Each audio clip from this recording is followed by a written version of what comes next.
So for those in Singapore, congrats on getting to phase 2. I hope everyone's staying safe. Daniel's actually here with us already. So I might actually just start just having a chat, and then we'll officially launch and get into the webinar. So hi, Dan.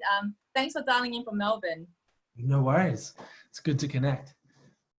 Yeah, I think one of the great things now is that we can kind of connect so much wider. And quite easily. I know probably everyone's zoomed out. But it's just so good that we can, share stories across countries where before we would have to think about travel and scheduling and all that. So just really want to say thank you. No worries. It's a game changer. Like, I was literally on a Zoom call just before with our team, and I was saying to them, like, basically I'm going to Singapore next. Do you know what I mean? Like, where usually this is like, the amount of travel, and I had meetings this morning and yesterday in America and New York, and then Colorado, but just by clicking a button. And so, I mean, I'm sure we'll talk about later, it's definitely tough times that the world is in, but there are some really interesting things like right now where we can all get closer, move faster, create change quicker. And I think we have to focus on some of the positives in a pretty tough time. Yeah. Well, we'll dive into all of that. So maybe I'll just kind of start and introduce the session. So hi, my name's Wen, and I volunteer at TBN Asia, and we're all about fighting poverty through enterprise. So for those who joined us probably like a month ago for our webinar series, it was, a really, really great time that we had together. And actually, Daniel was one of the speakers that we wanted to have for the webinar series, but unfortunately he couldn't make it. And then he said, oh, sure, I'll do one later. So thank you so much for doing this. For the Zoom poll, just everyone, if you could just say where you're from, and we just want to see how diverse this group is, where people are dialing in from, and also, what industry. Well, we were really hoping today's session would really encourage social entrepreneurs and founders. TBN is all about supporting social entrepreneurs, and I just remember just hearing your story, reading your book, Daniel, and that I was like, man, your story could really help a lot of people through these tough times at the moment. And so I'm just, really glad that we have the next 1.5 hour session oh, hello, someone. Hi, Rod from Australia. We're just really glad that we can have this time and just kind of share the beginnings, and that, some people may not know a lot about Thankyou. So I think we might have to do a bit of a step back. Unfortunately, your products aren't in this region. Daniel, when are they coming over? Good question. Good question. You know what? If I'm going to ask it, but I'm sure other people will ask it too. So maybe we'll just start with, okay, so what is Thankyou, Daniel? So look, we are a social enterprise, and we sell consumer product. Some of our leading products are hand wash. I've got one on my desk. It's hand sanitizer.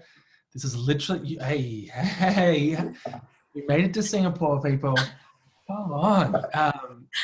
So it's like liquid gold right now, but then we commit our profit to backing change makers and partners who are working in developing countries on the front line to help end extreme poverty. So we're a social business that's really built around empowering consumers and really waking us all up to the fact that that little purchase we each make each week, when you combine that, you can make a huge impact.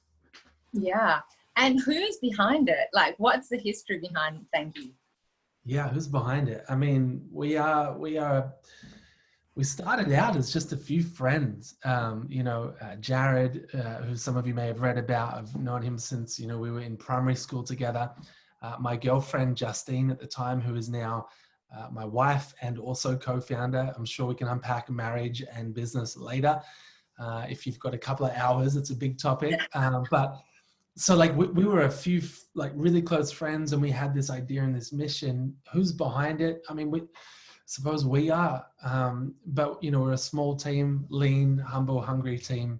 And then we have amazing partners, from creative partners, retail partners, manufacturing partners, partners in the field implementing development work.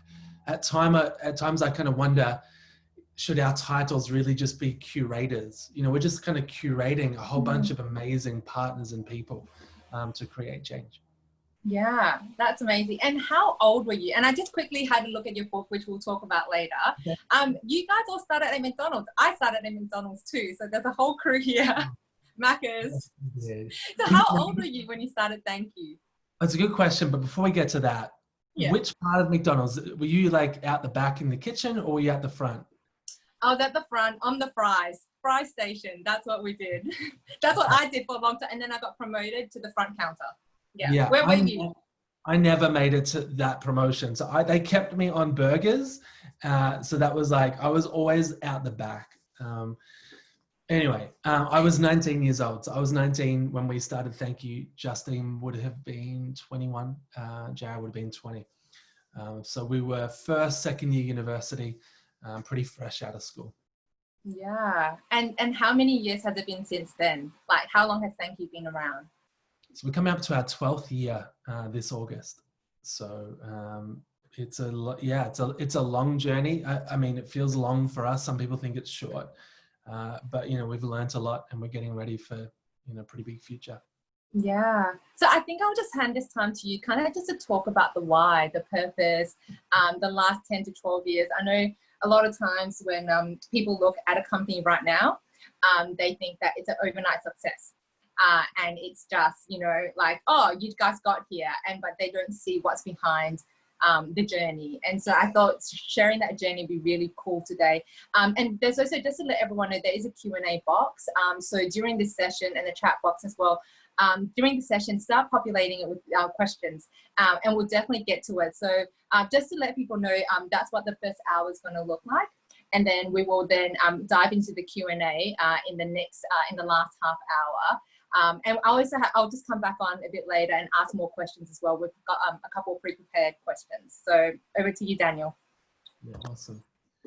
Well, super cool. I mean, guys, thank you for, having me, come and share. I am sorry I couldn't make the last session. That probably would have worked in better for you. But yeah, I think for a long time, when I know we've been in contact, I love what, you guys are about as a group, and I think moments like this are really, they're unique, they're special. I think we have a lot to learn from each other, all of us. And I love moments like this. Obviously I get to share Thankyou and the vision and the story, but like, you have no idea how much learning you can pick up.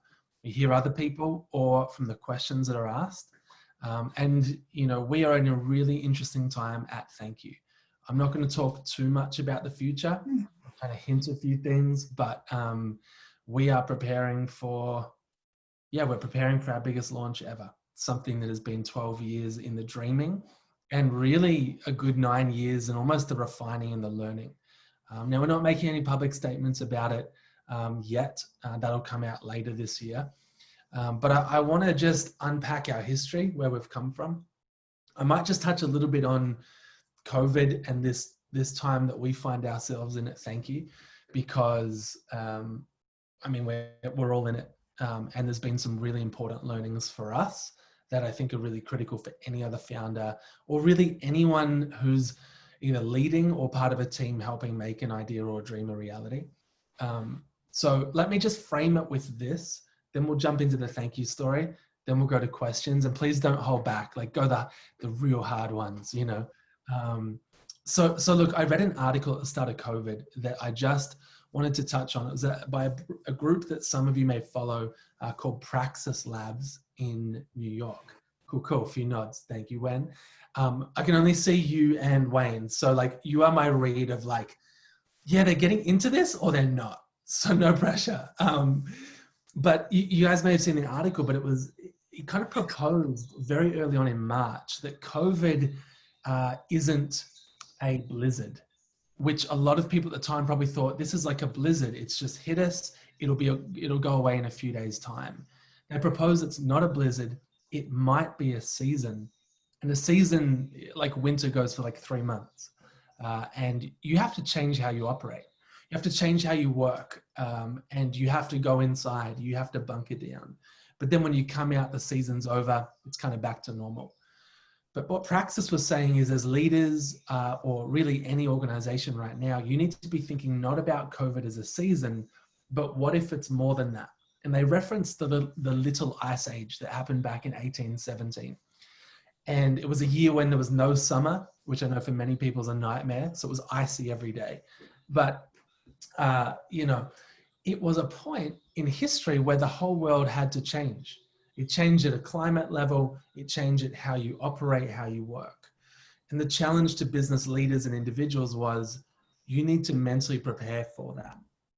It may not be that, it may be a season or somewhere in between, but essentially, and what I loved in this sentence, which is so apt kind of for the thank you story, is that right now in the whole world, everyone just became a startup.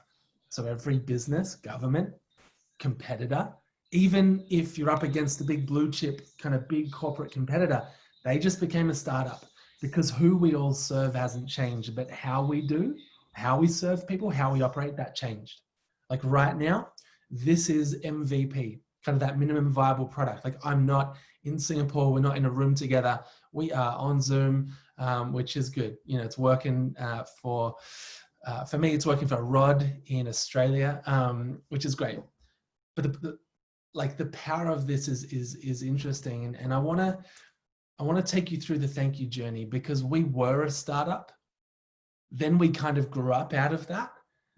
And now we're back into it. And it's really critical for any change maker. I think there's a couple of things we've learned in that process of almost following the textbook and scaling up, realizing there's some good in it, but there's some really big dangers in it. And the power of being small, the power of thinking small to be big. It's backwards and it's forwards, but I want to unpack that. But anyway, if you've never heard of Thankyou, I am one of the co-founders, Daniel, and we started in 2008.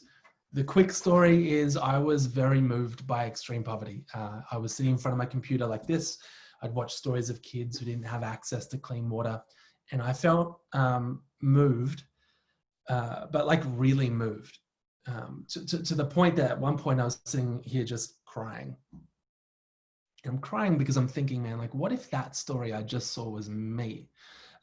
What if, you know, I mean, in my situation, I've got sisters, Jess and Mel, that are younger than me. And I thought, imagine that. Imagine walking to collect water for them. It was the water that I got for them that killed them.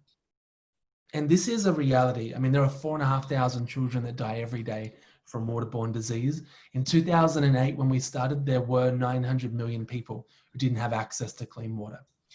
And that's a shocking number in reality. But I think what I kind of saw was, well, there's another number, which is in 2008, globally, we were spending $50 billion on bottled water. Fast forward today, consumers, I mean, we spend 140 billion on bottled water, which is crazy, but we spend $51 trillion on consumer product. That's a lot of money, $51 trillion on stuff. And in this same world, we have people dying because they don't have access to a basic human right. And so this is where, for me, I almost couldn't unsee those two numbers. I know for Justine, she'd traveled to developing countries from the age of 12. She'd saved up pocket money, flew into Indonesia, worked in some communities there, literally through her teenage years. And so when she grew up, she was like, when I grow up, she wanted to use her passion for business, for marketing, to help end global poverty. And so you can imagine how an idea like Thankyou for her was just, this is it. And in 2008, we set out on a mission that I honestly, and we all thought would be so easy. We were so wrong. Like, we were so wrong. We were a little naive. We were a little bit ambitious, but these are all okay things. In fact, these are things I think we should all embrace. One of the challenges as we grew up was to not grow up in our thinking, not grow up in our approach. I mean, yes, we all have to professionalize, but innovation and change comes from people asking questions that you shouldn't ask, pitching ideas that, well, you know, that's a little outside of the system. That's outside of the box. But this is Thankyou. See, we didn't fit into the box of charity. This is not a donation-based model. We didn't fit into the box of business. I mean, we sell product like any normal business would, but we have no shareholders and no investors. Therefore, we find ourselves in a really challenging model to scale, which I'll touch on later, how we solved it. But yeah, we were moved. We wanted to make a difference, and we thought it would be easy. I remember one of the early pitches, and if you followed our story, I mean, there are just hundreds of stories. I'll give you one or two little ones to give you a sense of what it was like in the room. But we would go in to meet with factories, and we're saying, we're launching a huge brand of water, and they're looking at us like, what? Yeah, we're launching this brand of water. And our initial idea was bottled water to fund water projects. That was the first one. And then in our heads, Thankyou would go into more products, into more categories. But even with water, people were like, you're up against Coca-Cola, some of the biggest beverage companies in the world. It's going to be really difficult. But we were so convinced of it. In fact, I remember telling one of the factories, because he said, how are you going to sell it? And so we're pitching in next week to a company called MBC. And when I told him the acronym, he starts laughing. So he starts laughing at us. And we're sort of like, we're laughing as well. We're like, yeah. And he's like, you don't get it, do you? We're like, nah. He's like, MBC, they're the largest in Australia. Like, they work for Lipton and Red Bull. And we're like, yeah, we saw that on the website. They're like, you can't just get in with them. Like, you start small, you prove your model, and one day maybe you'll get in. That's sound advice, but our advice to anyone creating change is do not start small and maybe one day go big. Go big from day one. Like think smart, definitely, but go big. Our world needs bold change today. It needs it. And so we took a step out that some would say would be years in our trajectory. But literally our first sales pitch was to the largest distributor of beverages, and we framed it in an interesting way. We said, you are the biggest and we're coming to you. But before we meet with your competitors, we heard you're the biggest and we wanted to offer you this first. And we offered them the chance to launch Thankyou, our water, to Australia. And on the spot, the director placed an order for 50,000 units. It's crazy. I mean, we didn't even think that was possible. In fact, when he said that, we were so underprepared that when he asked how long it would take to deliver it, I was like, well, give us about 3 weeks. And he was like, wow, that's really quick. I'm thinking, yeah, we're pretty quick at Thankyou. And when we called the factory, the guy who said you'd never get in, we're like, we're in. What? We got order for 50,000 bottles. He's like, that's crazy. And I said, yeah, we actually have 3 weeks to deliver it. He's like, no, like did they request that? I was like, oh, nah, we said it. And we learned a lot about manufacturing over that next period and lead times and how impossible the 3 weeks were. My point is, like, you don't have to have it all together. You really don't, and we didn't. But what started really cool for us, like 50,000 is a great first order. In our heads, 100, 1 million, 10 million will be global. Singapore, easy. America, done. UK, let's go. Global poverty, global product. And in our heads, we're like, this is a 12 to 18 month global journey. And I kind of sit before you 12 years in. We're in Australia and New Zealand, two of the smallest countries in the world. It's been a long journey, a really long journey and challenging. We're all about thinking and dreaming big. We've never lost sight of global and the potential. But we've also understood that, the power of getting the model right. I think we all want to scale ideas quickly. I do. But it's so critical we get the fundamentals right. Otherwise, you're scaling a house of cards. You're scaling something that will not be built to last. We're really interested at Thankyou in built to last. We see this as an organization that transcends every single founder, team member, its purpose, and its legacy goes on. But that means decisions we make today, ideas we test today, are the foundation of the future. Side note, back to the story. We got 50,000 units on order. We're thinking this is going to take off, and then it didn't. In fact, everything fell apart. Our first order, there was a labeling issue, and the short story is our launch became a product recall. And when we relaunched the brand, we pitched to 2 retailers. Both of them came back saying no. Then they both came out with their own bottle of water that went to funding water projects. It was hard. It felt weird. It was like, that's what we presented to you. And then we pushed past that. We found even bigger retailers. And during that process, one of our factories, they went into liquidation, and it was like, that's crazy. And we had a distributor have an issue, and everywhere we turned, in fact, if you were with us, you're probably like, it's probably time to give up. And that's what it felt like, wave after wave after wave. But our single greatest challenge was getting people to buy into our idea. Now, that's not a unique challenge. I think it's probably pretty much anyone on this call. We've learned that you can get people to listen to your idea. That's relatively easy. But to actually buy in and commit, whole nother story. So we met every single retailer in Australia. We shared the idea, they listened. But they didn't back it. In fact, after 3 years, we couldn't get one national retailer to actually take Thankyou nationally into their stores. And that's what I'm talking about, buy-in at that senior level or corporate level, whatever it is in your space, to actually see the vision become a reality. And so this is where we learned the greatest secret that became our model, which is money doesn't change everything. Although we thought we needed money. If only we had the budget.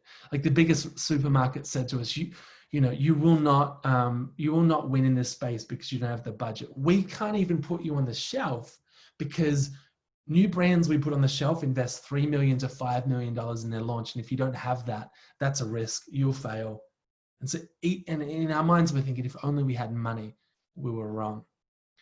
In fact, just a side note, which I probably don't have time to cover, but in the book, there's a story about meeting a billionaire. And I shared this because I was on a Zoom call 2 days ago with a guy who's like, man, I just need to meet a billionaire. I'm tracking them down on LinkedIn. And the moment I meet the billionaire, it's going to solve everything. It's going to change all my problems. And I was like, it's a trap. It's a trap because we think if we just got the money, everything will be solved. Money may be part of the process, but the challenge I have to me, to you, to us is that money will come if the idea is good enough and the momentum's behind it. And our job as leaders is to not just have a good idea, but to build momentum. I'll give you an example. We still didn't have the money you're meant to have to launch in major retailers. We picked 7-Eleven first. 7-Eleven, do you guys have 7-Eleven in Singapore? Australia? Yeah, cool, big deal.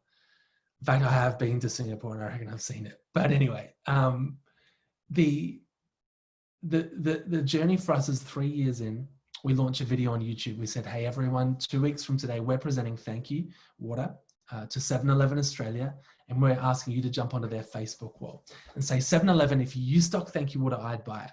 So it's a public petition to get them to take notice that consumers want it. And it went viral. It went like, it was cool. People sung, danced, rapped, uploaded their support. Now, when that happened, that was like the power of people. And then 7-Eleven said yes so fast, it's embarrassing. Like years of like, we're not sure if it's going to work, to like, let's get this to market. And then when it hit market, it sold. And so all of a sudden, did we need the money? No, we needed momentum. So we scaled that. We took it further.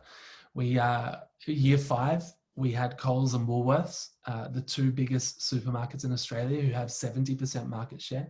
Both of them had said no to us for 5 years. But we were coming at them with an idea that had momentum.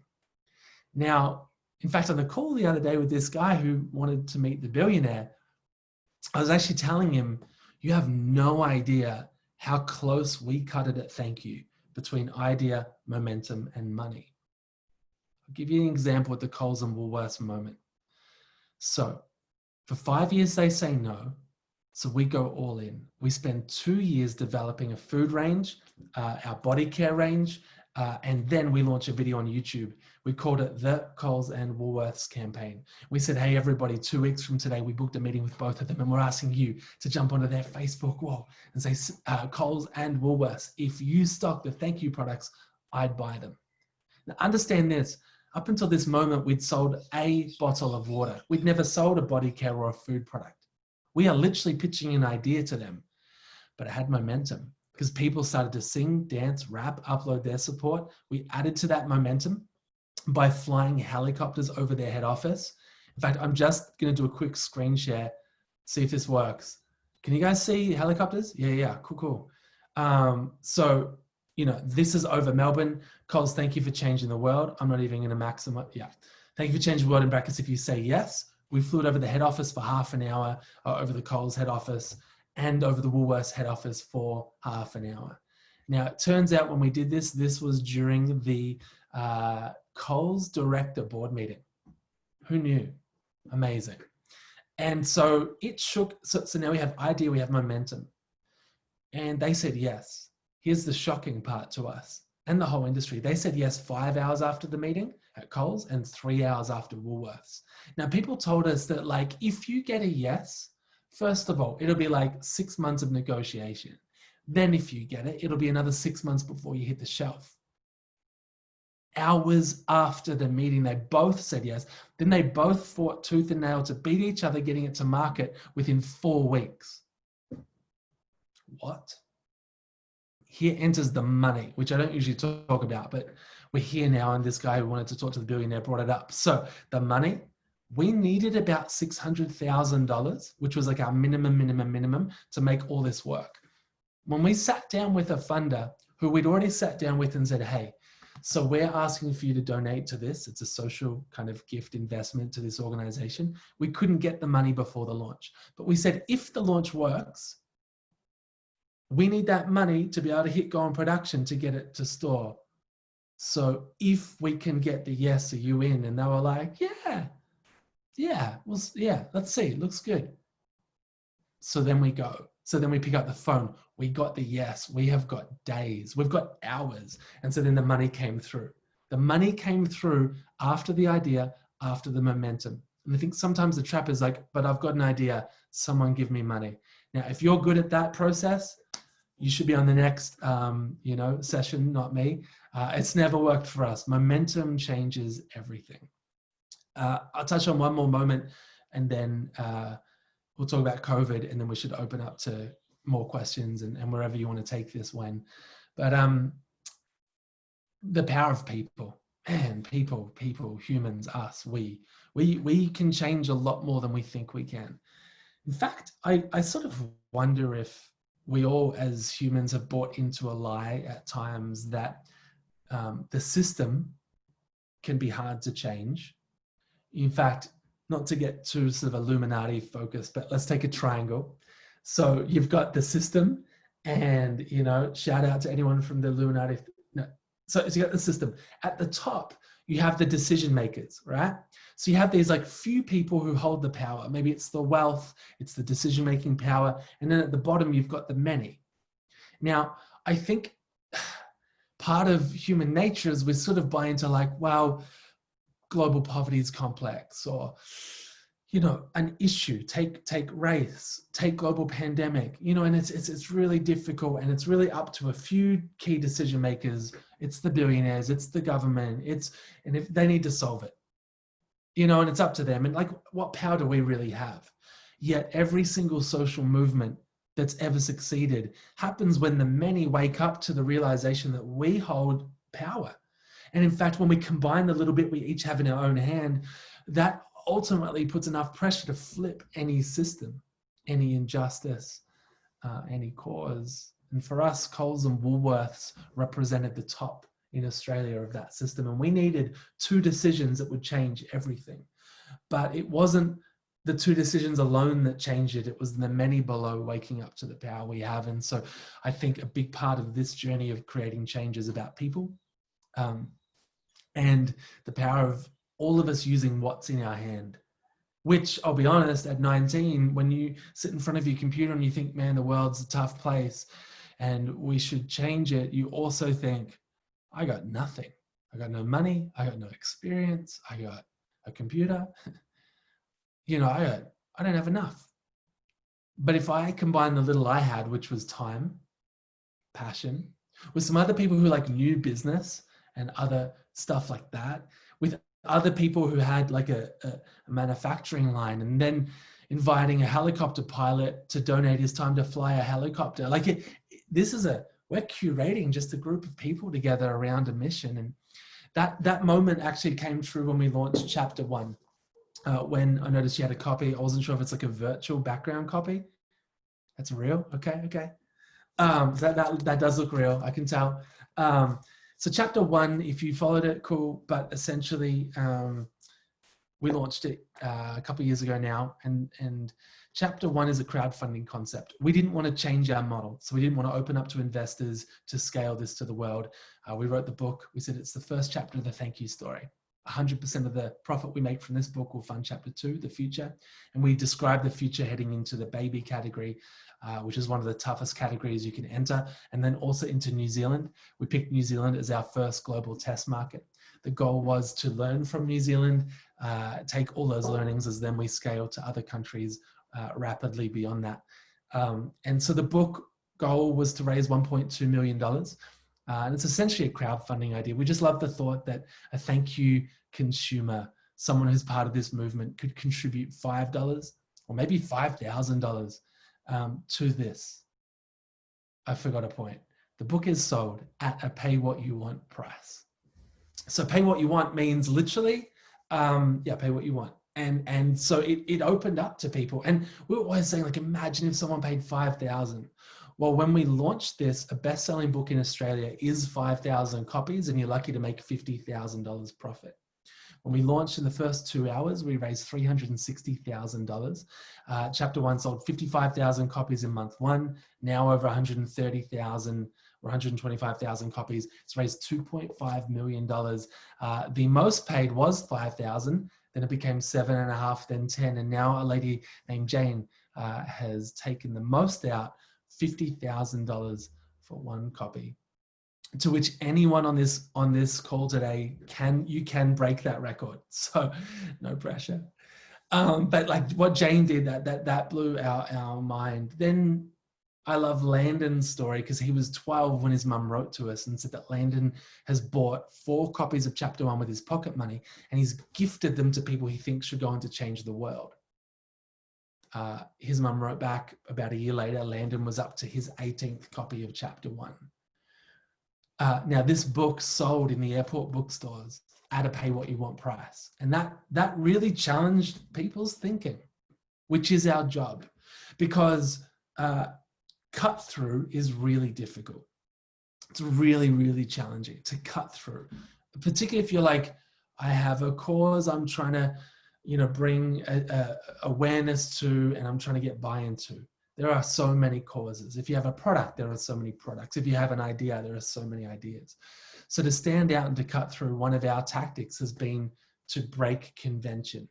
We love this quote, why do things the way they've always been done before? And really, to get a result that the world has never got, you're going to have to be prepared to do things differently. Pay what you want in a book was that.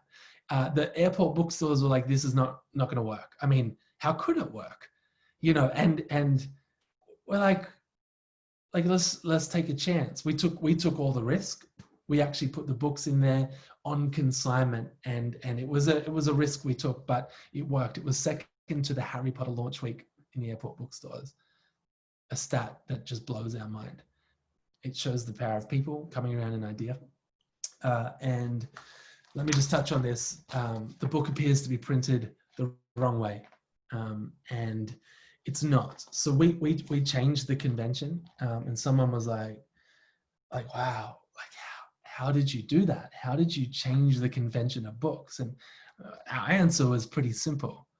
Well, we hit rotate on the print file. That's it. That's all we did. It's one click. Now that one click, the cost of that in dollars, $0. Didn't cost anything. Potentially, though, the reputational cost, because we took a risk. I mean, this is odd. Why would you do that? It creates a poor user experience, which is usually the opposite of how you design a product. But we designed it that way with this goal. We wanted to make you, the reader, feel uncomfortable, because by reading this book the wrong way, that feeling of this is uncomfortable.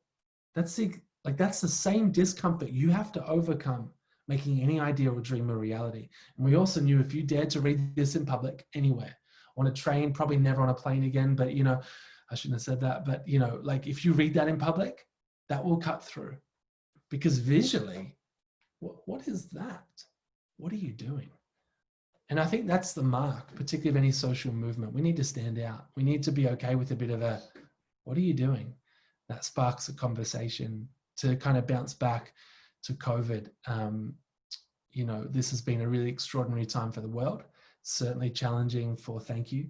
We saw sales go up. So panic buying happened in Australia and New Zealand. Our sales went up 4, 5, 10 times in sanitizer, just off the charts. But supply chain fell apart.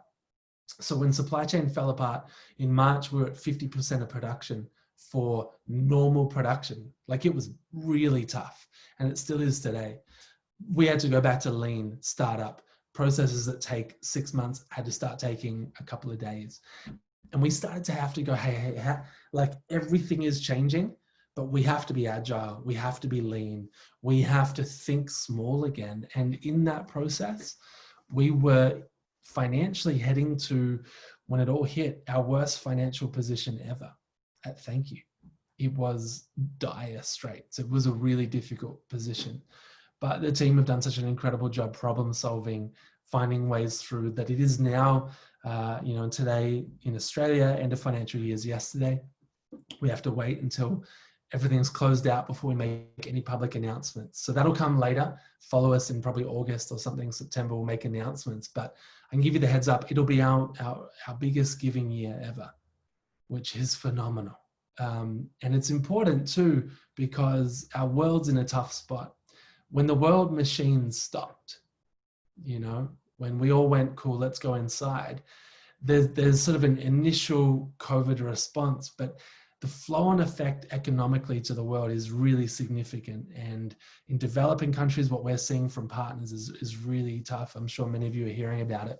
But, you know, there was a quote a few weeks ago, up to 30 countries are kind of red light flashing on the brink of heading into famine. Now, if that happens, that'll be the biggest humanitarian crisis in, you know, since World War II. A study that came out of from BRAC out of Bangladesh showed, well, a 75% drop in income on average in Bangladesh. And this study also showed 4 out of 10 respondents had 3 days food left in the cupboard. We've got partners that we've heard of who, you know, their teams are witnessing some of the most horrific things around whole families, you know, committing suicide because they don't want to live through famine. We're hearing on every front the most heartbreaking stories. And at Thankyou, it's bizarre because in one hand, we're like, this is the worst situation. On another, we are at all-time record sales that are just, our auditors this year were like, what? Like, what happened? How's that possible? We're like, people, man, consumers are crazy. And so we now find the role of social business, social enterprise, this connection point between the behavior we make as consumers and the impact that could make on the extreme poor. We see that link more than ever. And I think we see it too because charities are now, they're you know, many charities, their giving is down. Governments have shifted funding from aid and development to COVID responses. We've seen that in Australia with 30%, I think up to 30% shifting to COVID. A lot of consumers aren't giving as much right now because of the economic uncertainty. And the forecast, not to get too heavy, but the forecasts aren't looking amazing. This is probably the first time that the younger generation will wake up to the fact that, oh, you need 6 months to a year's money in the bank because the world can just stop. No one really told us the world can stop like that. So like people are waking up, so patterns of spending and therefore giving are shifting. And the forecast for many organizations is tough. So those serving the world's poor, they're in one of the biggest crises they're going through and we're all going through. And so that really, to us anyway, thank you, the way we're thinking about that is, that sounds a little bit ice agey to us versus a season. This sounds like a bigger issue and it's going to create some rethinking of models, some bold change. And I kind of said earlier on, we're building our next launch, and we are. In fact, we were planning it to be in 2021, but we're starting to bring the dates forward. We haven't locked them in yet, but we're bringing it as far forward as we can because like our world needs change at scale now. You know, it needs it. And also I think the world's ready for it. And the rules just changed. You can Zoom faster than you can fly. People have got more time to consider than maybe they ever had. And I think that is a challenging thing, but also it's an exciting time for us and the world. I'll stop there when, you know, I can talk forever, so I need to just chill. But thank you so much, everyone. no, thank you. That was so good. There's just so much in there. And I think maybe we'll just go back to your book. So I have it with me, and I actually got it as a gift from my manager. I was working in human resources in a mining company, and the GM gave it. And do you know what? When I saw that it was written the other way, I actually didn't open it for a long time. And, you know, I love change. Like, if anyone knows me, I love, you know, mixing things up. And then just hearing you talk about it. But you know what? When I dived in, I was on a flight actually from Perth to Singapore. I read the whole thing in one sitting. I was just like, oh my goodness, why did I not read this any earlier? So I just love that. Like, I think what I really got from just all your sharing is your ability to dream and to actually not let the barriers or what people are saying you can't do, and you go for it. So my question is, how do you do that? Like, how do you listen to all the advice that's given and what are people saying you can't do, and all that? How do you then still go for it, and not let it stop you? I think that's I feel that sometimes it's like, oh yeah, it's just too hard. What's your kind of driver in you? It's a good question. Yeah, and it's a layered answer, because I think, so one of the things that has really guided Justine and I is that there is a wisdom in a multitude of counselors. Now the key word is multitude, because I have had this, and I think I talked about it in chapter 1, where I'm like, I'd sit with a mentor who's like, and this is what you should do. And I'd sit with another mentor who would say the exact opposite, this is what you should do. And I'd be like, no, I must have communicated wrong. How could their advice be the opposite? And it turns out that people are giving advice usually from their experience or their view of the world, and, you know, a whole bunch of complex things in that. And so your job is not to hear what I'm saying or what someone else is saying, go, cool, that's the way, cut and paste. It's to actually drill down and go, cool, what truth or what percentage can I take from here and from here? Because in both of the responses, whilst there were different views on the way you could do it, there was gold in each of them. And so I would propose, first up, there is gold in listening to many, or being open to many voices. I think, you know, I would say at Thankyou, or even for myself, I listen a lot more than people or my parents would say I did. But then here's the other side. Maybe it's a personality trait I also don't listen to. Like, I was a little bit at school, the kid who was, I had sort of a pretty healthy, you know, regular relationship with the principal. You know, like I'd be in the principal's office quite often, just sort of checking in, you know, Say hello. You know, just, you know, seeing how they're doing. Yeah. So I was always a bit of a boundary pusher. I think I look at Justine, I even look at our son Jed now. You know, he's definitely, he pushes the boundaries. And so we're all made differently. I'd say my answer to you is, in part, there's kind of who we are as people built into that. You know, part of that is once we see something, it's very hard to unsee it. So we'll go all in. Part of it is listening and getting advice and researching. And then part of it just comes back to a really private, personal conviction. You know, I think for both of us, you know, faith plays a big role in that, because I at times feel really inadequate on my own. I know we both do, Justine and I. We feel absolutely like we don't have it all together. We're not good enough. This won't work. But then there's this element in our personal faith journey where we would pray, or we'd say, help, you know, and it feels like it's not just us. We're not alone in this. And that's both from a faith context and then also from surrounding ourselves with a team, which is really critical. You know, if you're going to walk a journey alone, it's a very lonely path. I don't even know if it's possible. Maybe it is, maybe. But I would say most successful stories are about team and people and who you're surrounded with. And so it's really choosing the voices that you let in. If you were in our leadership team kind of huddle this morning,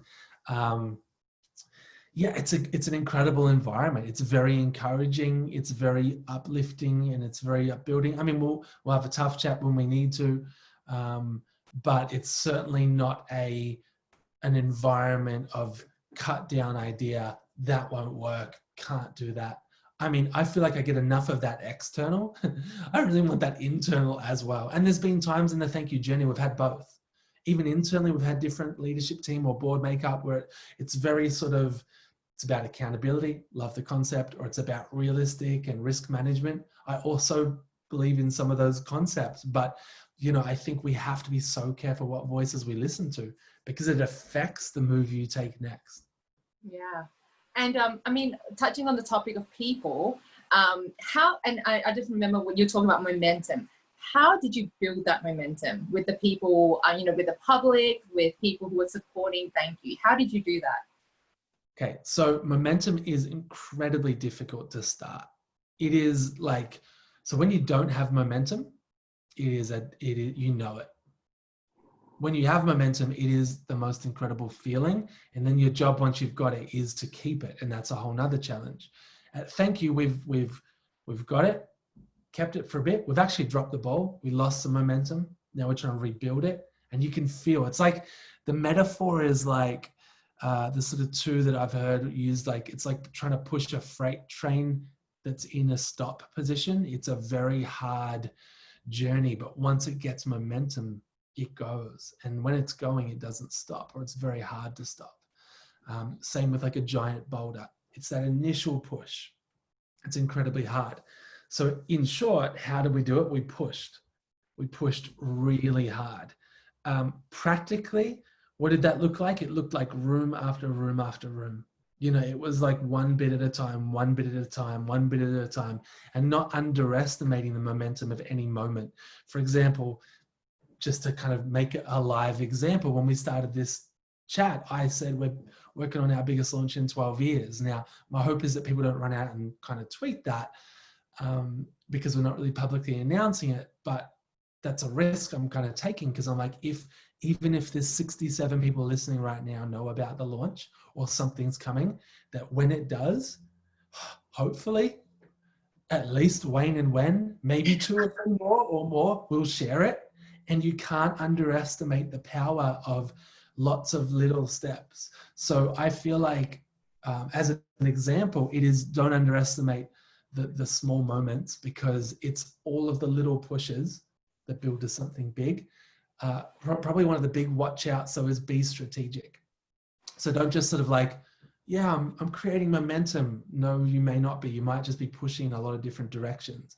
Momentum's about like lining up and really like focusing where you push. And so if you look at our launch history, we didn't run the Coles and Woolworths campaign and a McDonald's campaign and something else. And no, we lined it up and then we worked to build momentum. Yeah. And how do you know, I'm sorry, I was just like, I was loving all the hand actions just then. And so like you said there's so many instances, you know, at the beginning where it's like one bad thing after another bad thing. It just kept failing. And, you know, it was like failing after, I mean, like, yeah, bad things after each event. And I know you kind of talk about what the driver is, but then it's like, how do you, like, it's just so many things, and it's like, you know, mentally, physically, I mean, taking a toll on relationships. Maybe we'll touch on that now. I mean, you're in this with your wife and your best friend, and I could just imagine a group of young people just going, oh my goodness, I just want to give up, like this is just way too hard. So maybe if you just touch on that and how you guys were able to support each other and what got you through all of that and the impact on your relationships as well. Yeah, it's an interesting topic because we're now 12 years in, and I'd say we've had two big pushes, right? So there was the early one where everything failed and everything didn't work, and people who read the book are like, "What? No, how did you? No!" Like, it's honestly, it's an emotional read. Like, it is like low, low, low, low, and it's funny because even writing it, I was like, "Wow, this sucks." Like, Bad. reflect, you're like, "That was bad." Who are you people? You just kept at it. So that happened. What's really interesting though, is that chapter 2, the book that will one day be written, to which I would have thought won't have any content because it will just be good, good, good, good. Turns out no. Turns out chapter 2 went lower, harder than the start of chapter 1. We're off the back of 4 really tough years. And it's been, I mean, it's good from a book content perspective. Yeah, storytelling. More content. When is enough, you know? So from that perspective, it's like, it's brilliant. But from like a human level, it's been a really, it took a toll. In the early days, I think we were younger. We had just that energy and we were going. And what got us through? The vision, encouraging one another daily, looking for the little wins. So yes, and they might be really little. Like, I remember walking down the street one day in a suburb and I saw someone carrying our bottle of water. And I was like, yes, it is working. Like, it's not working, but it is, because that person's got a bottle. That's a win. Another win is like, you know, getting a sense from consumers or whoever you're trying to target, and they're going, nah, this is a really strong idea. Okay. So it was like, it's very easy to say something's not working. I think we would rarely say that. We're like, what's not working specifically? And for us, it was like, well, the retailer, that sort of key decision maker, isn't seeing the potential, thinks it's too much of a risk. How do we change the game in that space? Versus like, the entire Thankyou concept's redundant. That's a bigger problem. Like, if you're at that point, and it would be easy for us to feel like we're at that point because we had failure, but we didn't. Some things failed, but actually there was a fundamental, no, this could work. So I think it's really critical that you don't get too emotional, you deep dive. I mean, we're all emotional, get emotional, but also deep dive and go in to try and figure out, like, fundamentally, could this work or not? That's some insights. Encourage each other, know your purpose, be driven by purpose, not like, if you are driven by, I don't know, like, I want to be known, or fame, or like stuff that honestly, they're not the best drivers. You won't last. You won't last. Like, it's what are the fundamental things that are driving around purpose, around your beliefs? Like, they are the core. What's the flow on for us as people? It's a hard journey. At year 10, 10 years in, I think 10, 11 years in, both Justine and I in different ways, and Jared, all went through like a kind of our own burnout journeys in different ways. And it was tough. You know, Jared, in fact, I heard him talk about it a couple of days ago on a podcast. He did an amazing job. But so he finished up at Thankyou about 2 years ago. So we're 12 years in, he finished up at year 10. And after a decade, he'd done an amazing thing, built so much, and was like, you know what, this is my chapter, and my chapter's up. And he's gone on to start another company, and another company. They're doing some amazing things. So that was sort of Jared. He was like, yeah, this journey it's incredibly difficult. And I don't think Jared was afraid of difficult, but for him, it was like, you know, he openly kind of shared, like, yeah, this is my time up, and it's time to move on and take those learnings and do more. I think, you know, Justine found herself in bed for the doctors said, you need to stop. You got a few challenges. You need to stop for about 3 months. And we're both like, what do you mean stop? Like a day off a week? Like, what's stopping? You know, like, how do you stop? Yeah. So if you don't stop, your body will crash. And in her story, she stopped 3 months before actually our New Zealand launch, and then her body crashed and she was in bed for 3 months, which was a really interesting, challenging journey for us all. She was about a 9-month recovery. And then post all that, you know, we ended up taking 2 months off together, had like a sabbatical time off. And that was a really good journey for me as well, just to reset, because I was worn down. We were worn down. But what's really, we're all human. We go up, we go down. I think what's really important is that we take time to consider the deep stuff about ourselves and about our missions and about our ideas, that we take time to reflect on what's working and what's not. Because we did that for Thankyou, and the next launch you see is it's a game changer, but it is a huge shift. It's like, whoa. And it comes from 12 years of looking backwards and learning. In fact, we spent a lot of time, about 2 years, really deep diving. What worked, what didn't? How do we take this further? And that was important. But personally, we did that. What worked, what didn't? You know, and some of our schedules and the way we ran, it just wasn't sustainable.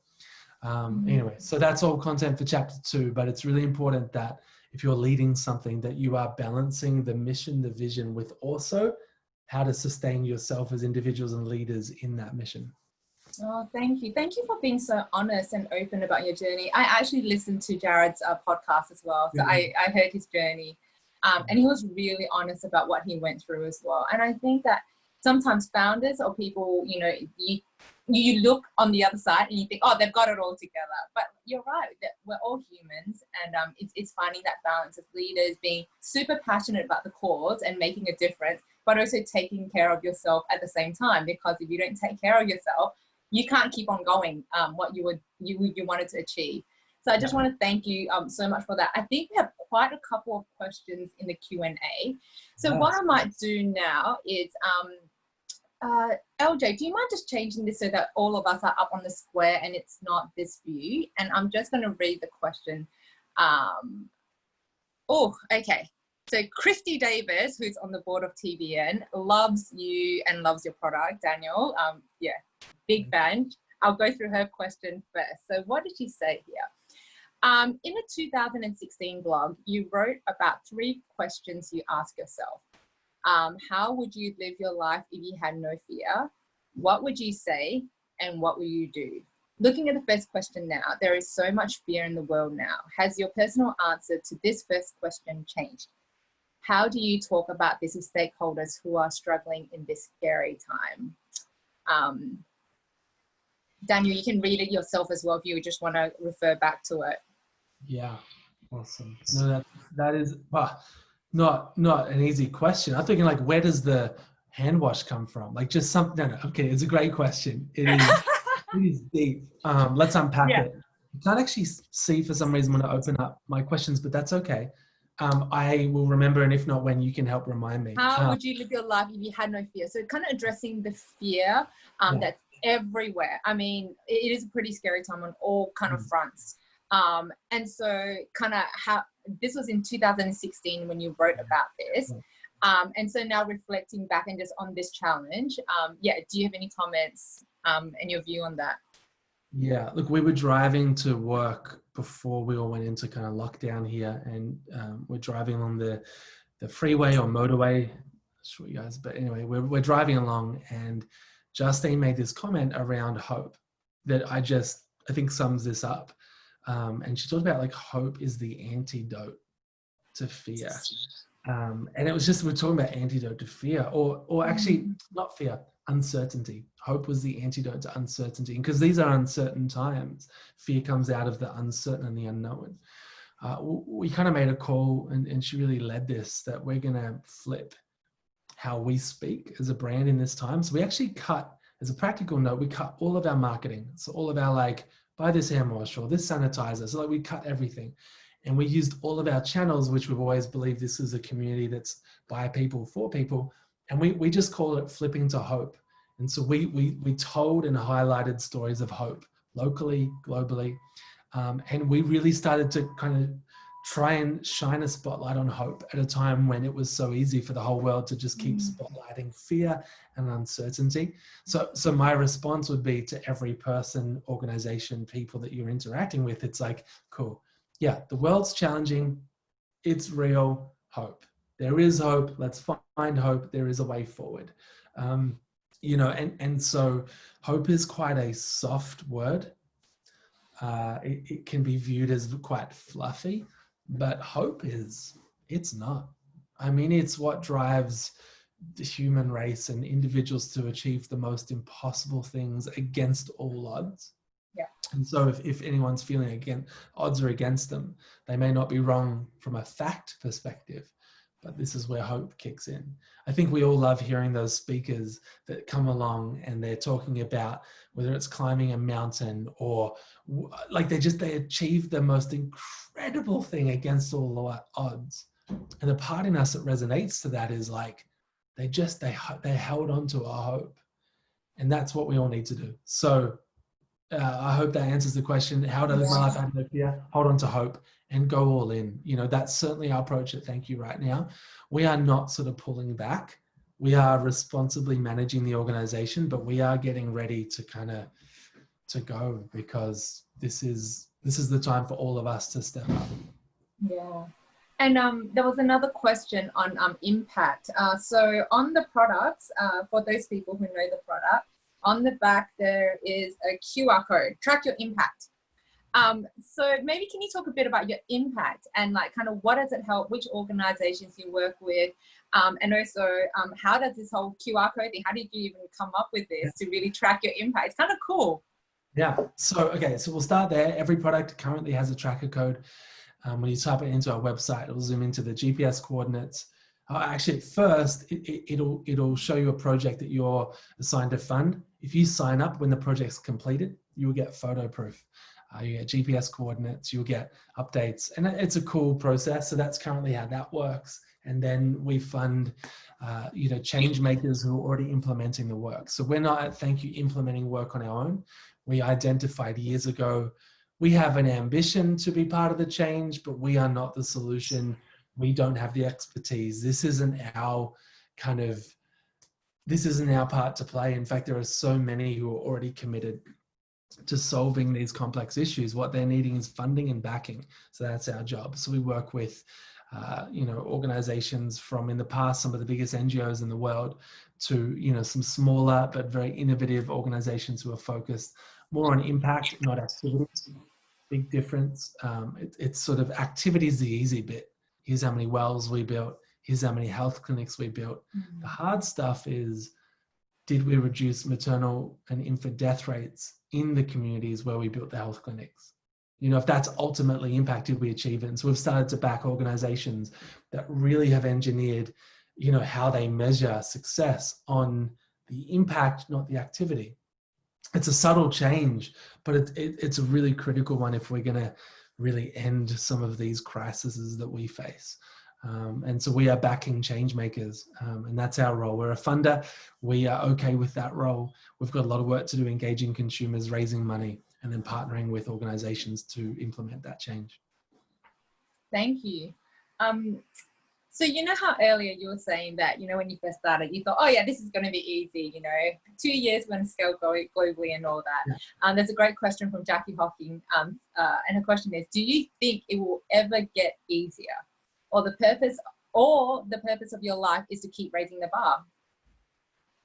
Yeah, I probably the last one, keep raising the bar. I used to think it would get easier.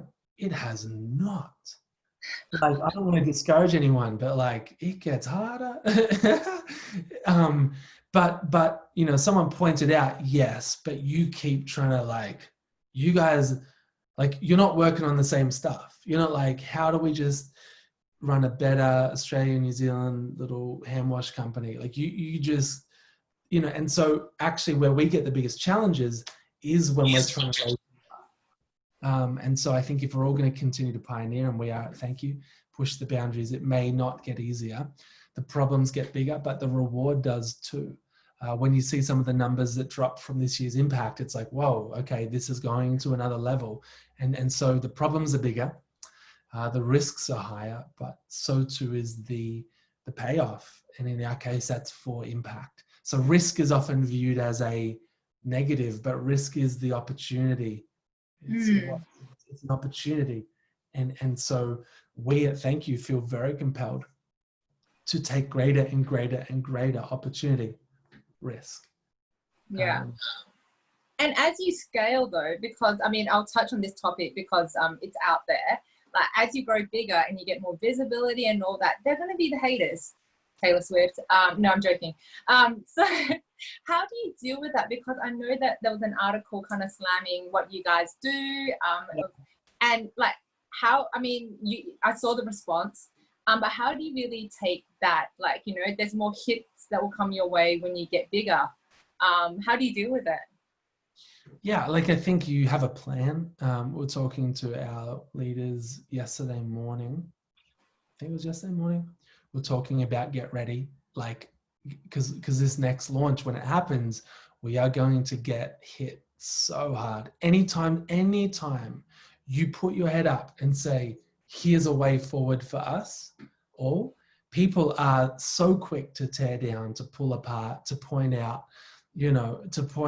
what you didn't think about. And, you wish that's all it was, but unfortunately it gets a lot worse than that. And even like today, I think, I don't know, our CX customer experience team are like, for the week, we're up to like 10 phone calls of like people calling with like heavy breathing, like, and just like yelling stuff or saying stuff that's just pretty messed up. But like, that's just sort of, it's the new normal, but that's nothing to what happens if you dare to really dream. And so I think you've got to get tough skin. You've got to be open to like learning from every criticism.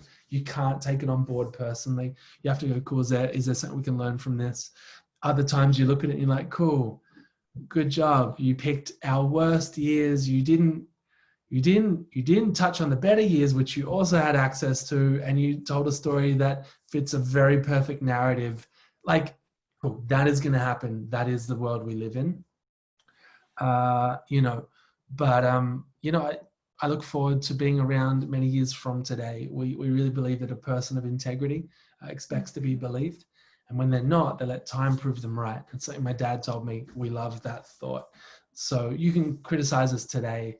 In fact, one of the very first media criticisms we got, I remember writing a response, and at the end of it, it said something like, together we've raised, I don't know whether it was $74,000 but it was so low. And like, together we'll get there. And now we're here at 6.9 million. I can't wait to drop the next number, but it's mind boggling.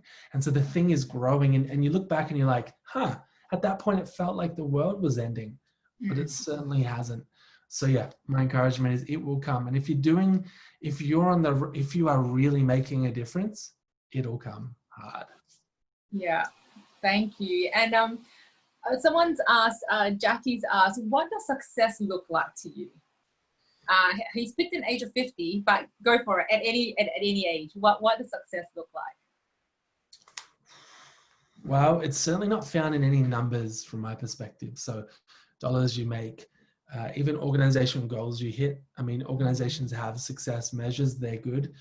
They are quite, personally, I've found them unfulfilling. Like, there's a little bit of fulfillment, but it's sort of, you can find yourself almost addicted to we need the next hit or the next crowd, or, oh man, I need to speak to more people. And some of that stuff feels good. It's empty longer term. I think success is ultimately figuring out, like, what are you here for? What are you here for?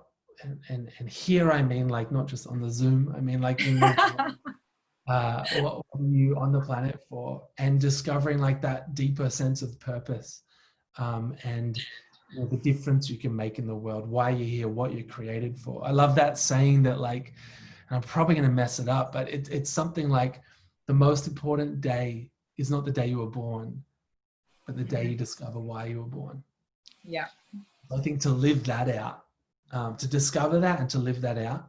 And I love the thought of living that out, not for everyone, but for yourself. I think we all spend so much time trying to please so many people, trying to win the appreciation of so many people. In fact, my personal undoing life story is kind of all found in my name, Daniel. So my name, Daniel, means, the meaning of it is God is your judge. To which, when I heard that, I was like, oh, that's intense. Like, what an intense meaning of a name. How do you, I never really understood it until a few years ago, probably 2.5 years ago. Someone kind of pointed out, and it just changed me. This actually was probably 4 or 5 years ago now, but the thought that, okay, here's another way to say that. You're not my judge. You're not. That media outlet is not. That crowd is not. In fact, I live for an audience of, according to that name, one. Like, you have one. And that's like, from a faith context, I find that really powerful, because I believe in God and I live for one. So that's cool. But even if that's not your story or journey, I think for every person to kind of detach from, I have to please everyone. If they say I'm successful, then I'm successful. That is a death trap, I would say. And so many people find themselves in it. I hope that's helpful. But, yeah, no, that is really helpful. A lot of people are asking, and I asked it right at the beginning, are we ever going to see Thankyou? Like literally, I lugged this in my luggage. Look, Daniel, look, literally, I lugged this back to Singapore. Are we ever going to see it? Or is that the big secret? Oh, okay, hold on, wink twice. If it's... So you know, quote unquote, it's coming. There'll be a future launch at some point. Yeah. When I'll send it straight to you, send it to everybody. Like we'll need everyone. And in that moment, I think everyone will be like, cool, okay, right. So Thankyou wasn't just lazy or annoyingly trying to hold back product. We've spent a lot of time really trying to focus on get the model right, then go to scale. And we hadn't got it right. In fact, going to New Zealand was meant to be a softball. It'll be simple. We'll launch. No. It taught us so much about what isn't working. It taught us so much about, hang on, if we do scale that further, this thing doesn't end how you think it should. I mean, we mapped, you know, revenue, growth, profit, shrinkage. Like, what? But hang on, isn't the premise the more people that buy it and the bigger it gets, the more impact you make? Yeah, that's what I thought too. That's what I signed up for. That's what Justine signed up for. We'd find ourselves in these pretty official meetings with lots of people and all of the big things you set up when you become a bigger company. And we're like, at the bottom, it's not working. The bottom line is like, this is for profit. But the bigger companies get, the more, you know, risk management, the more systems, processes, people. So we've had to really look at the engineering. We're not the first to come up to that problem. That happens in many organizations. There are billion-dollar companies right now who run at 0% profit, or 3, or 2, or 1, or negative. And so, you know, as an organization that's focused on profit to impact, not growth, which most startups are like, growth, what's our growth? What's our top line? Yep. That's almost meaningless to Thankyou. It's not, and it is. So we are really interested in profitable growth. It's a tough problem to solve. Few have. We may have found a way. We'll find out, and we'll keep you all posted. Yay. I think why I really was looking forward to this session and having you on is that, I mean, I've just moved over to this side of the world and just seeing the number of social entrepreneurs and what TBN's doing and other organizations, that I thought your story would just really encourage. And also kind of like, I think we all have those barriers in our head of what can be done and what can't be done. And I just love that, you know, okay, we don't have investors, so I write a book. Like, I mean, it's not that easy. I mean, it takes a lot of work. But the thing is that it can be done. And I just love the story that, you know, you guys just keep going ahead and you don't let these, you know, naysayers or even yourself actually stop yourself from achieving impact for others. Because really the profits at the end of the day for you, it all goes to the work on the ground. And just to help, people in poverty, with babies and all the different causes that you support. I think it's just amazing. I'm actually we could talk for hours, and I know you have a meeting and I'm not going to hold you up. But I just want to say thank you to the Thankyou man. Your story and just your honesty in just sharing your journey. Thank you so much. It's been really helpful. I really hope people here have benefited, and I think we're all very excited for your announcement and for the products to come here, so we can all actually buy other stuff when we go to Australia and not all your bottles. It's literally 1 kilo. Each bottle is 1 kilo. No, it's not a lot. And so thank you. I know you've got another meeting to run to, but for everyone, stay in touch. We would love to have more speakers like Daniel in the webinar series during the year. We actually have Wayne who will come on now to share, because I know that when we talked about mentoring and how you have a lot of different voices, I think that's one of the great things about the TBN Social Entrepreneurship Entrepreneur Training Hub, is that it really pairs up the founders with mentors and coaches just to help them in that journey. And they actually get a set of 3 as part of the program. To really help them, you know, kind of navigate and, just get advice from different viewpoints. So I'm gonna let you go, Daniel, and thank you again. And I really hope that this is not the last conversation that we have. So, 100%. Me too. And all the best for the new launch. I'm really excited. And I'm going to put up the poll right now. So for the poll, we just want to get feedback on the session because we want to keep improving and delivering content that will help the social enterprise scene in Singapore, in Indonesia, throughout the region. So the work is around Southeast Asia. So if you can give us feedback, that would be great. And yeah, with Wayne, I think we're having some technical difficulty at the moment. Let me just check. We've had actually, right before the session started, I actually had to reboot. I'm actually doing this from my phone today because we just had all these technical difficulties. So apologies. But maybe I'll have a look at the chat. Sorry, I'm just diving into the chat now, just to see what people are saying. Loving the approach, profit for impact, not growth. If anyone is after the book, after this event, actually, Christy, who asked the question, is actually going to give away 3 books. Which is very generous, and she's going to pay for the shipping. Because Daniel, I went on your website, and to ship to Singapore is $20 a book. Mate, it's not good.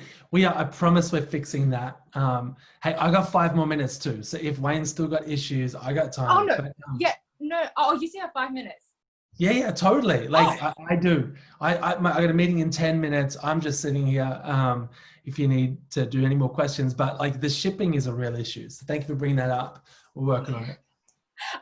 Because I was like, what do people want to read the book? How are they going to get it? And then I tried to do like an order, and I was like, $20. Okay, that's a bit. So maybe when you launch, when your big secret's out, I think having the book on this side. You know, when you mentioned about the airport, I actually was one of your customers buying them from the airport. I love that, you know, I think that's a place where most people buy books when you're about to jump on a long journey and just grabbing the book. Okay, I know, Daniel, since we have you, what is your favorite product? I know you can't choose from all your babies and your kids, but can you tell us what is the favorite product that you have? Oh, what are you most proud of? Yeah. Look, it's hard because one of my favorite products is not out yet. Justine's been working on this project, and I'm like, this is it. But it, you know, good projects take time. That is my favorite. Currently on the market, there is a I think the hand wash. It's a simple product, hand wash, and even the body wash. Like it blows my mind how far that product's gone. Like in Australia, it's the #1 hand wash in the supermarkets, and it is like, it's in all the cafes. Even when we were like looking for a house just to rent, and like you go on like realestate.com and all the different websites, and like nearly every house, certainly the only ones we would ever look at, you know, have Thankyou. Like, yes, no, we're not having that house. Like, but it's sort of mind blowing. Like, I'm like, in terms of just real estate and even advertising, it's just everywhere. So that's been pretty special. Wayne's back. Yeah. Oh, Wayne's back, and he's coming back as Daniel Flynn. No, I'm joking. I'm really excited about the product. Actually, one of the things I really love is actually the bath and body oil. I was in a cold country for Christmas, out in Norway, and this saved my skin. I was like literally drying out, and this was amazing. So I carried this all the way to Norway. The feedback, that's good feedback. Yeah. Oh, you know what? If you need feedback, I think anyone in this call who's used your product, you can hit us up. If you want good reviews, that's us. Wayne, are you okay? I think I am. I hope I still had a chance to catch Daniel before he leaves. Just one last question, Daniel. Why Thankyou? Why the name Thankyou? I mean, we love the idea that gratitude is one of the most powerful ideas out there. It came from literally, I closed my eyes and saw this word thank you when thinking about what could we call this idea. And then when I saw the name Thankyou, I was like, thank you. Thank you, full stop. Could that be the brand? And then just made it and was like, whoa, that's cool, because everyone says it every single day, everywhere. could it be a brand? I don't know. And so we loved it. But then I think from there, the idea of gratitude and building a brand around gratitude and thankfulness versus like, please help. Do you know what I mean? Like it's a different posture. It's sort of, thank you for helping. Thank you for joining us. And yeah. It's an amazing story because before you go, there are just 3 things about Thankyou and your story, Daniel, that really resonated with me.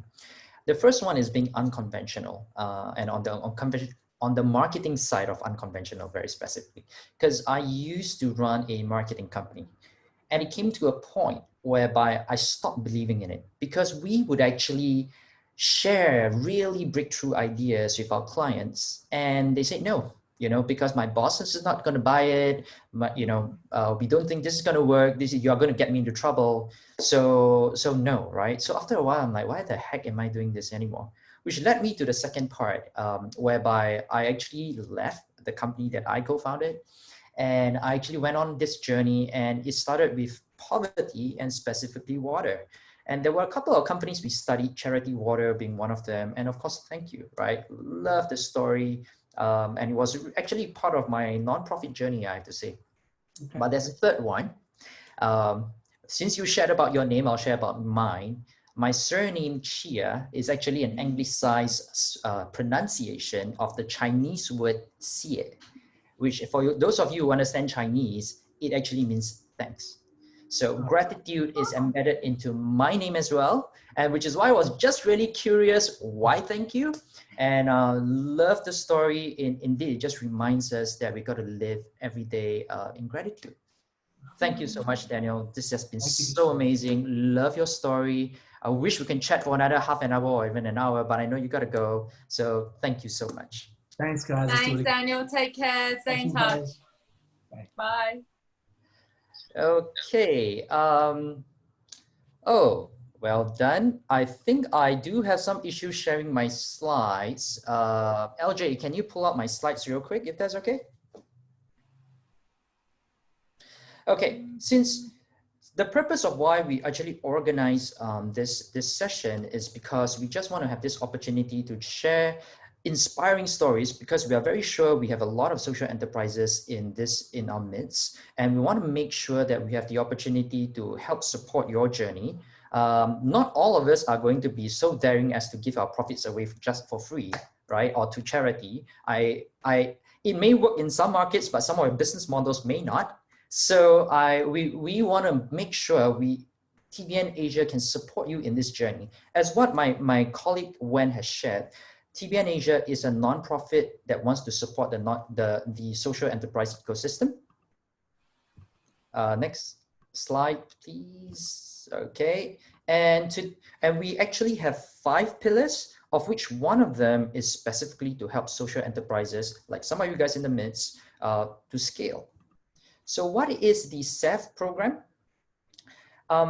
Interestingly enough, since Daniel mentioned about being non-conventional, we want to make sure that we are not like everyone else. We actually kind of did a bit of a survey and tried to understand what exactly does the market require. And we realized that, well, there are a lot of very good incubators out there, a lot of good accelerators out there, and specifically for social enterprises. So we said we don't want to go do any of that. We want to focus in a very specific area, which is helping social entrepreneurs or social enterprises be more investment ready.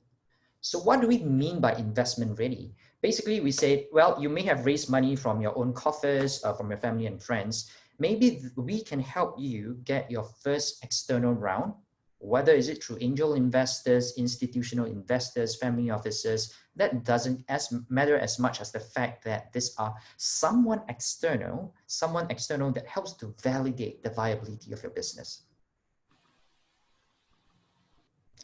Okay, next slide, please. All right.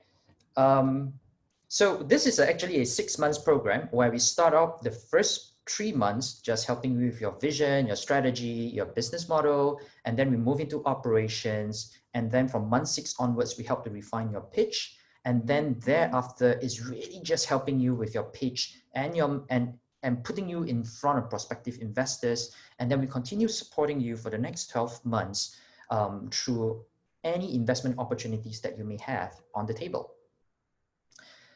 Like we mentioned, we want to focus, our curriculum is a little bit more unique. We want to start off by focusing on reigniting your passion, you as the entrepreneur, your what got you started in the first place, right? And because we understand that social entrepreneurs, like everyone else, goes through burnout, goes through disillusionment. So we want to lift you up.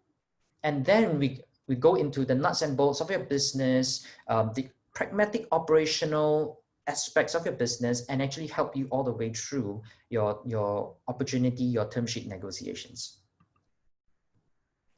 Okay, we are a very small, lean team, as what Wen would have hinted just now. We run on a lot of volunteers and part-time staff.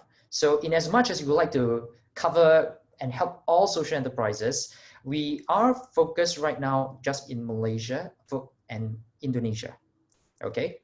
But something interesting happened for cohort 1. Even though we actually restricted it to Indonesia, half of our participants actually came from the region.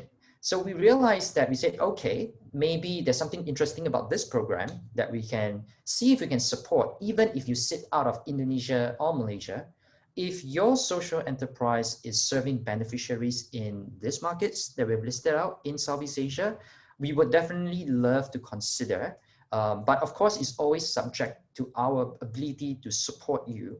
We have to be sure that we can support you, whether it's through mentorship, expertise matching, prospective investment matching, before we decide whether we can actually have you on board. But do apply anyway. Okay, some focus areas aside from geography. Again, we don't want to spread our nets too wide. We want to be able to provide the best to our social entrepreneurs. So for cohort 2, we are pretty much sticking to what we have done for cohort 1, which is the agriculture and food, water and energy, hospitality and services. But we have also included for the next cohort, affordable and accessible healthcare as one of the focus areas. Given the situation, the pandemic that we're in, we believe that a lot of healthcare social enterprises can create more impact, and we want to be there to be able to support this journey. Okay, couple of things that sets Seth apart. We are very action-oriented. In fact, for cohort, the old slides says 25% theory, 75% application. We got to change that a little bit because most of the way we have done our workshops moving, at least for the next cohort, will be done virtually. So the amount of application has not decreased. It's just that in terms of, we have actually shortened all our workshop hours. So you may find that we don't have as much interaction time as compared to the first cohort, but it's okay. Long and short of it is we still want to prioritize application, and the trainings are actually conducted by real practitioners. We are not talking about a business professor coming in. We are talking about an entrepreneur coming in to share their lessons with other entrepreneurs. We have a structured expertise support. In fact, we divided into 3. Business mentoring, specialist advisory, and coaching. Basically, we try to match you up with all 3. We try to have a business mentor that understands your business vertically, the whole value chain of your business. And then we also bring in specialist advisors to help you on certain areas that you may need help on, operational areas, finance, legal, HR, sales. And last but not least, something that's a bit unique to TBN Asia is we also added in a coaching layer whereby we help entrepreneurs develop, again, just looking at the entrepreneur as a person and trying to see how they can help, asking reflective questions. Why are you doing this? What do you hope to get out of this? What keeps you going, right? We have a community, we believe a lot in peer learning and peer sharing, which is why we embed a lot of peer support into our curriculum. And we have seen some very interesting collaborations even happening between the participants of cohort 1. So we definitely want to continue this tradition. The last one, because this is an investment readiness program, we want to make sure that we involve in prospective investors early. So we actually share your executive summaries with your blessings, of course, with some of the prospective investors right at the start of the program. And some of them may actually follow you throughout the program. So by the time you actually pitch to them, some of them may actually know you already by name, right? Or even understand what your business model is all about. So that's another intentional element that we have built into our program.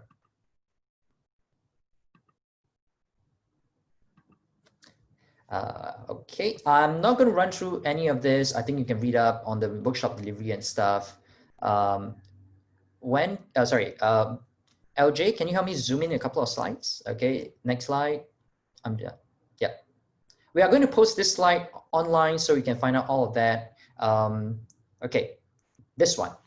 Okay, last but not least, registration is open for cohort 2. I'm going to end with this slide.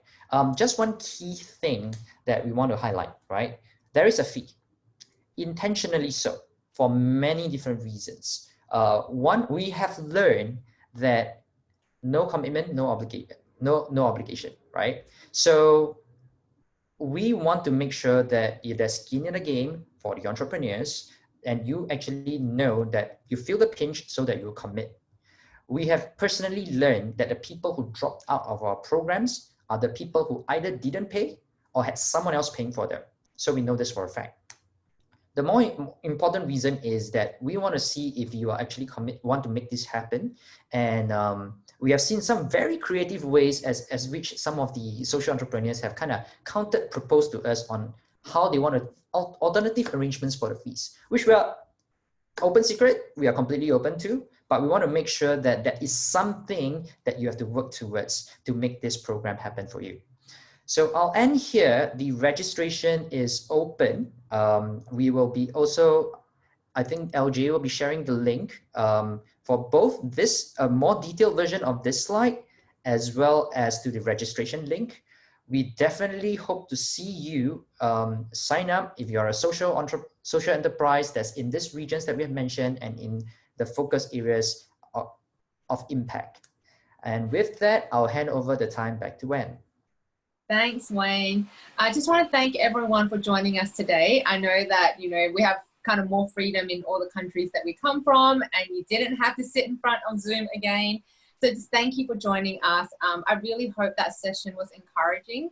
I know I feel like, that, hey, anything's possible, and really inspired to just continue this journey of, impacting in what we have with our hands. And to do our part, especially now with all the stats and the stories that are coming out about global famine, and just, the situations around the world. I really hope that encourages you, and that you keep pressing on in your social impact journey. For the founders in the room, keep on going. We're cheering you on, and just through programs like SEF and all the things that we do, we just want to see how we can continue to serve you. So always stay in touch. For anyone who wants to know more about TBN, just jump on our website and you can send us an email. But just want to